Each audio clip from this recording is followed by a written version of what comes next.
Hi everybody, Paul at ISM. Today we've got another product test slash review for you. Today we're going to be showing you the new Ultimate Modern Products Gloss Black Primer.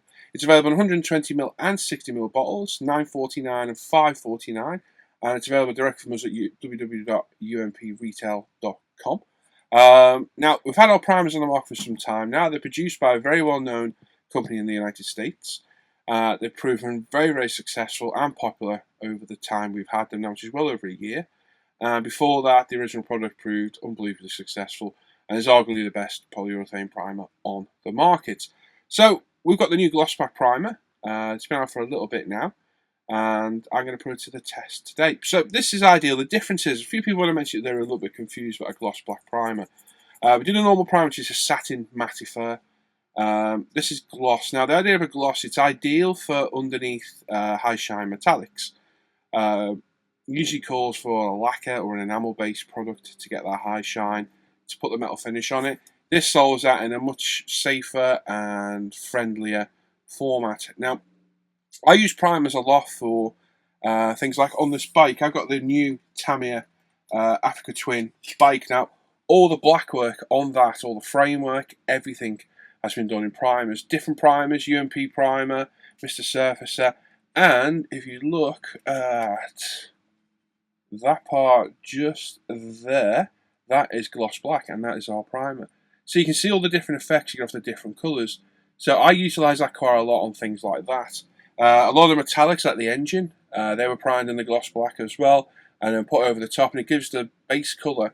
The base colour really helps the metallic sheen show through. So it's a very, very useful product to have in your arsenal. Like I say, I use all different kinds of primers. Love our primer, absolutely superb, very easy to spray, very, very forgiving, self-leveling, you can't really go wrong doing it. And to get the gloss black in there as well is absolutely superb, invaluable. So what we're going to do, we're going to head over to spray booth. We're going to have a little bit of a spray, see how it sprays down, and probably compare it to the original primer as well, so you can see the colour difference in there. There we go. So head over to the spray booth and have a look. Okay, we're over in the spray booth. I've got the primer, you've got the 120ml and the 60ml. We're going to use the 120ml for this one, only because it's my one that's already opened. We've got my test plane, Steve A Mark II, which is here. I've got one of the wings ready. It's already been tested with some paint. I've just flattened it back with a UMP sponge in preparation for this. We'll also use the standard black primer as well, and see if we can see a difference between them both. There is, because I know there's a tonal difference, and see what they compare like next to each other. Spraying it, I'm going to be using my UMP Apex. This is my go-to brush for quite a lot of things now, to be honest. Very happy how this has gone. Absolutely fantastic airbrush. Very easy to use, very easy to clean, very forgiving. And with that progressive needle tip, it'll take a whole range of different paints. Absolutely fantastic brush.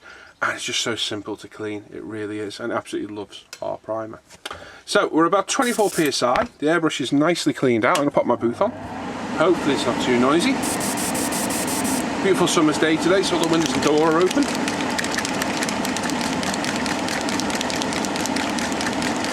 Always give it a good shake. Always needs a good shake. Pop it in, we don't need a lot. Always test your spray. There we go, spot on. And then pick a point. So what we're going to do, we will prime the end of the wing. So very first coat, nice and thin. A nice thin mist.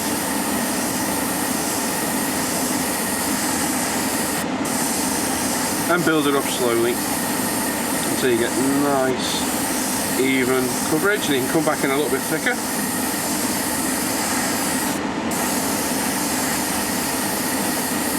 And then you can use the airbrush to dry the paint should you wish. So you can already see a nice glossy finish. We're going to dry it off, and then we give it another light coat. And that'll be it done. Simple as that.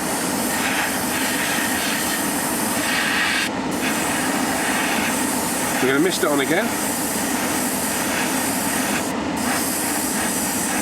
Then come back slightly heavier.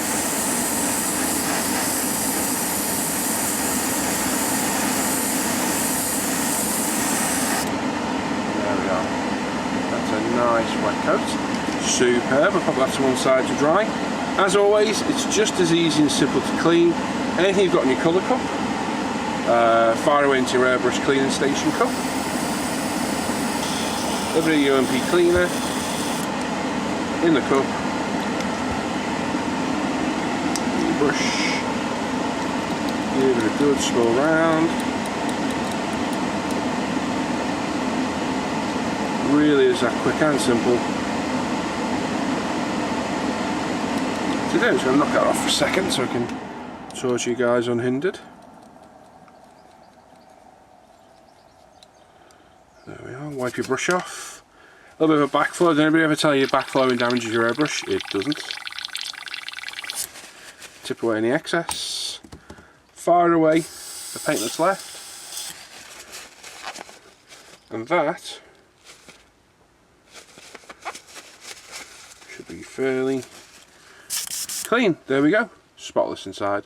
Absolutely spotless. As you can see, we've got a nice gloss coat. It's still drying, so we can help it out a little bit, give it a little bit of air, help it dry off. And then what we're going to do, we're going to come back in with the normal black as well. Now, as you saw, the gloss went down nice and simple, build up in a nice light mist, then come back slightly heavier, making sure you get the coverage of the whole wing first, and then come back slightly wetter to give it that nice sheen. Now, in about 30 minutes I should be okay to sand, although I tend to leave it overnight if I can. And yeah, you won't have any problems with peeling. When you're trying to sand it, it should feather lovely and everything else. If you do have any issues, it's more than likely something you've done to a degree. Maybe a bit of fingerprint grease on the plane, might be some mold release, or other foreign object kind of thing on there that's causing an issue. What we're going to do now, we're going to come back with the normal black. I'm just going to go up that line there. Not got my booth on, but I'll be okay for a few seconds.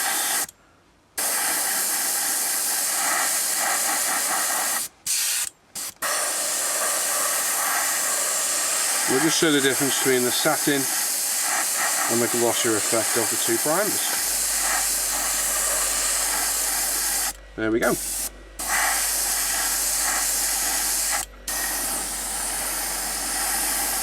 Going to dry it off. So you can see the normal primer does stay glossy for a little bit.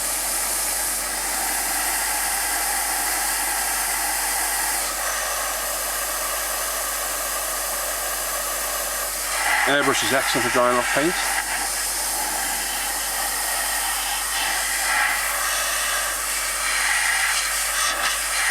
And there we go, there's both primers dry. Easy, quick, simple to spray, and you can see the difference. So we've got the nice satin matte effect of the standard UMP primer, which is this one, and then the nice gloss effect of the gloss primer. So you can see the tone differences. And like I say, like on the bike where I've sprayed it, you can see the effect. Different parts, even if it's only a subtle change, it does add to the overall effect.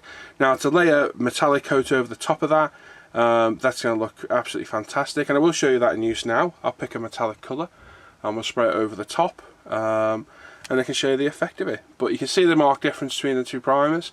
One is significantly more glossier than the other, and like I say, really quick, really easy and simple to spray. It's very forgiving. If you do happen to put a slightly thicker coat on by accident, it will self-level and it will not give you any dramas.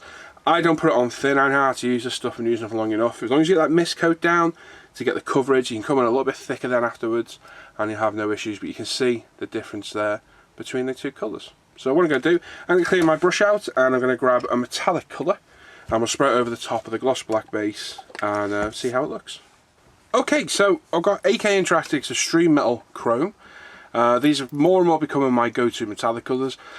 Seems to be proving a bit more reliable than alclads, which just don't seem to get the same consistent finish they used to. I still use them both, but more and more becoming my go-to. I'm going to use Apex again, showing its versatility. It's been thoroughly cleaned out. Obviously these are enamel-based products, so make sure you've got any trace of existing paint out of there. I'm going to put the booth back on again, unfortunately. We're going to lower the pressure on the compressor.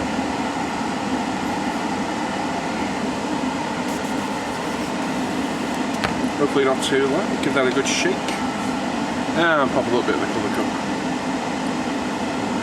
doers. Probably won't, I'll probably run out halfway through. As always, check your flow, make sure it's coming through nicely. And again, mist it on.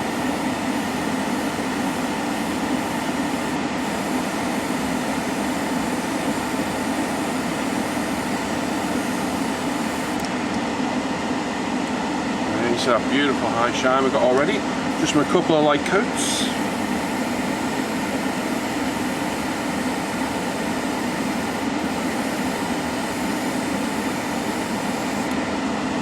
Beautiful finish. Absolute beautiful high sheen finish.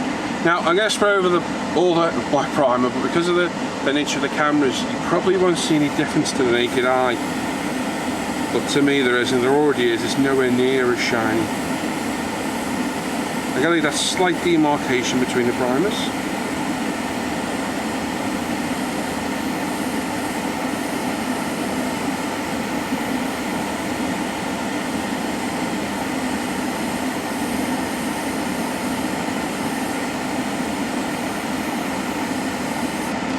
Right, there's a massive difference between the colours, and you can see it on camera. The right side is a lot shinier than the left. See, it's a lot more of a matte effect. So you can see the difference. The gloss underneath actually goes. You're going to put a little bit more on this wing. Very, very light passes. They're very nice and slow. And there's a massive difference between those two. They're really, really... Just turn my vent off so you can hear me talk.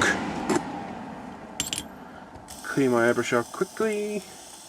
Just pop that in there, I can do that in a bit. So, you can see the difference between using the gloss black primer and the standard black primer. Now, I often use this to my advantage. Using the same paints, you can still use the same base colour metal, but different primers get different effects. But you can see the marked difference, and that shows you why using the gloss black is really beneficial to the metallic finishes. I use a lot of metallics. I've got the full range of Alclad, Extreme Metal, Buffables, Mr. Hobby Super Metallics, you name them. I've got them, Citadels, a lot, and I use them on the bikes, and literally between each different component I use a slightly different shade, and just doing that adds a lot of tonal variation and interest to the kit. So I know how to use these paints, I know how to use them effectively.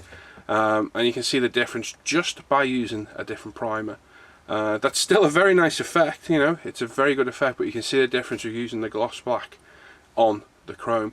Now it tends to be only really the high shines, but I tend to use it a little bit more on some as well, again to get that different tone of variation. So I'm using a different primer, but the same colour of paint, and it does give a lovely slight tone of variation, but that definitely says it all just there. I can see it on camera.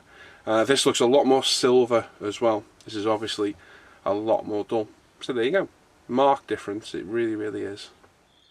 Right, so there you go. There's the gloss primer in action. It shows you the difference you get using the same colour paint and a different primer. It gives you completely different paint effects. They both shine, but obviously the far tip of the wing with the gloss black primer shines even more. So very, very versatile and a very useful product. Like I say, often using the same colour with a different primer, you get a nice effect. So if you're doing bike engines, anything high shine, you're going to get a real nice effect. Both primers, absolutely fantastic. They spray the same, 20 to 30 psi, 0.3 or bigger needle, and nice mist coat on to begin with. Build it up slowly, and you get an absolutely flawless, very, very forgiving self-leveling finish. It's definitely the best polyurethane primer out there, bar none, and it's got a proven track record for a number of years now. So there you go. Like I said, the 120ml bottle is £9.49, and the 60ml bottle is £5.49 from umpretail.com. Head over to our site, have a look at loads of other products on there as well. Loads of new products in the pipeline coming out in the future as well, one very soon, so keep an eye out for that as well. And I'd like to see what you guys can do with this. If you've got it, let's see what you can do. Let's see different metallic finishes. Like I say, don't always change your metallic colour, just change the primer underneath and you get a completely different tone. So there you go. Thanks for watching. I'll catch you guys again. Take care. Bye-bye.